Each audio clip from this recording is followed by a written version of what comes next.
In today's video, I'm going to teach you how to connect ManyChat to your Facebook page. First, make sure you're logged into your ManyChat account. Once you're on the dashboard, look over to the left-hand side of the screen. You'll see a sidebar with different options. Find the one labeled Settings. It usually has a small gear icon next to it. Go ahead and click on that. This is where you'll control most of the behind-the-scenes options for your account. Inside the settings area, you'll see another menu, typically on the left panel. Look for the section called Channels. Channels are the different platforms that ManyChat can connect to, like Messenger, Instagram, and so on. Under Channels, you should see an option for Messenger. Click on Messenger, and then click the button that says Connect. This is what starts the process of linking your Facebook page to ManyChat. When you click Connect, a new web page or pop-up will appear that takes you to Facebook's login and permissions flow.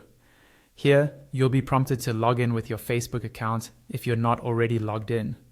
Make sure you use the Facebook account that has admin access to the page you want to connect.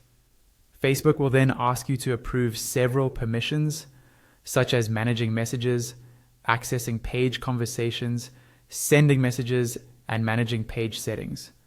These permissions are necessary so that ManyChat can send and receive messages on your behalf and automate your page's inbox. Take a moment to review the permissions and then click to continue and approve them. After you've logged in and granted access, Facebook will show you a list of pages that your account manages. Find the specific page you want to connect to ManyChat and click the Connect button beside that page. Once you do this, the page will reload and you should see a confirmation message saying that your page is connected. There will usually be a button that says something like Let's Start. Click that to finish the connection process. After everything is connected, you'll be taken back into your ManyChat settings for Facebook Messenger. You'll now see that your Facebook page is linked, and from here, you can start setting up your Messenger automations, welcome messages, and other flows inside ManyChat. At this point, your connection is complete, and you're ready to build out your Messenger experience for your audience.